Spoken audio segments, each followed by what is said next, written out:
Chapter 3. The kite flew. The boys hung down from the kite in a fine lizard's tail, now weaving, now looping, now snapping, now gliding. They yelled with delight. They shrieked with ingasped, outgasped terror. They rode across the moon in exclamation point. They soared over hills and meadows and farms.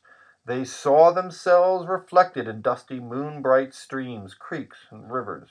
They brushed down over ancient trees. The wind, stirred by their passing, shook down whole government mints of coins, leaves, bright, showering to the black-grassed earth.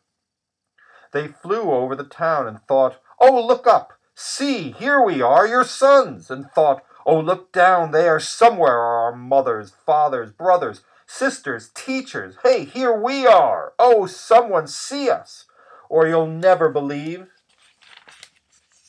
And in a last swoop the kite whistled, hummed, drummed along the winds to float over the old house and the Halloween tree where they first had met.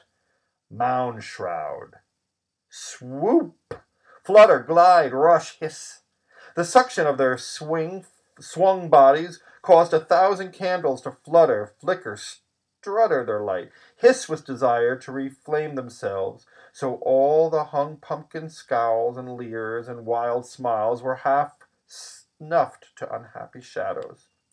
The whole tree went dead for a heartbeat. Then, as the tree sang high, and the tree blazed up with 1,000 new cut pumpkin frowns, glares, grimaces, and grins.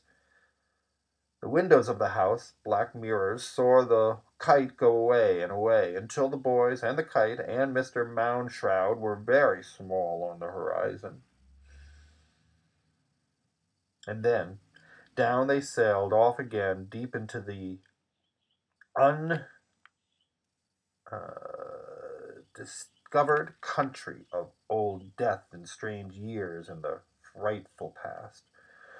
"Where are we going?" cried Tom, hanging to the kite's tail.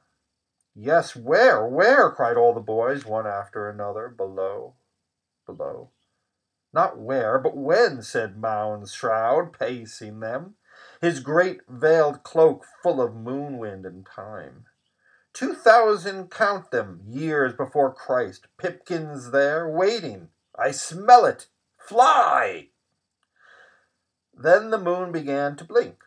It closed up its eye, and there was darkness. Then, faster and faster, it began to wink, to wane, to wax, to wane, to wax again, until 1,000 times over it flickered, and in flickering changed the landscape below. And then 50,000 times. So fast they could not see it, the moon extinguished and relit itself. And the moon stopped winking and held very still, and the land was changed. "Look!" said Mound Shroud, hung over the very air above them, and the million tiger, lion, leopard, panther eyes of the autumn kite looked down, as did the eyes of the boys, and the sun rose, showing them Egypt, the river Nile, the Sphinx, the pyramids. "But," said Mound Shroud, "notice anything different?"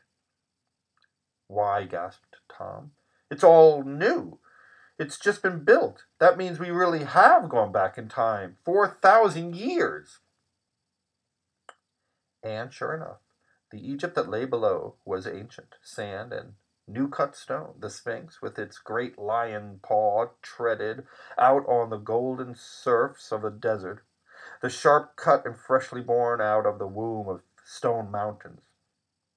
It was a vast pup in the bright and empty glare of noon. If the sun had fallen and lay between its paws, it would have cuffed it like a fireball toy. The pyramids, why, they were like strange-shaped blocks, yet other games to be puzzled over, played with by the women-lion Sphinx. The kite zoomed down and skirted the sand dunes, flirted over the pyramid, and was drawn as by suction by an open tomb mouth set in a small cliff. "Hey, presto!" cried Mound Shroud. With a flip he gave the kite such a kick as made the boys toll like clamorous bells. "Hey, no!" they cried. The kite shuddered. fell down, hovered 10 feet above the dunes, and shook itself like a wild dog ridding itself of fleas. The boys fell safe in golden sand. The kite broke away in 1,000 shreds of eyes, fangs, shrieks, roars, elephant trumpetings. The Egyptian tomb mouth sucked them in, and Moundshroud laughing with it.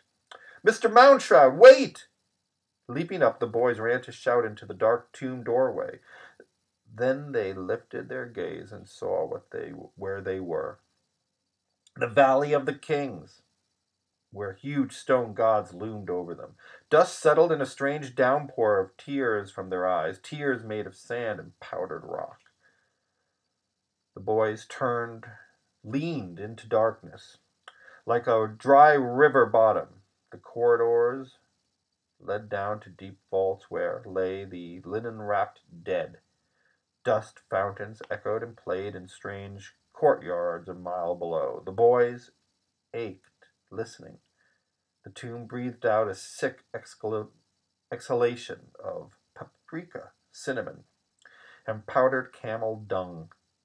Somewhere a mummy dreamed, coughed in its sleep, unraveled a bandage, twitched its dusty tongue, and turned over another 1,000-year snore. "Mr. Moundshroud!" cried Tom Skelton.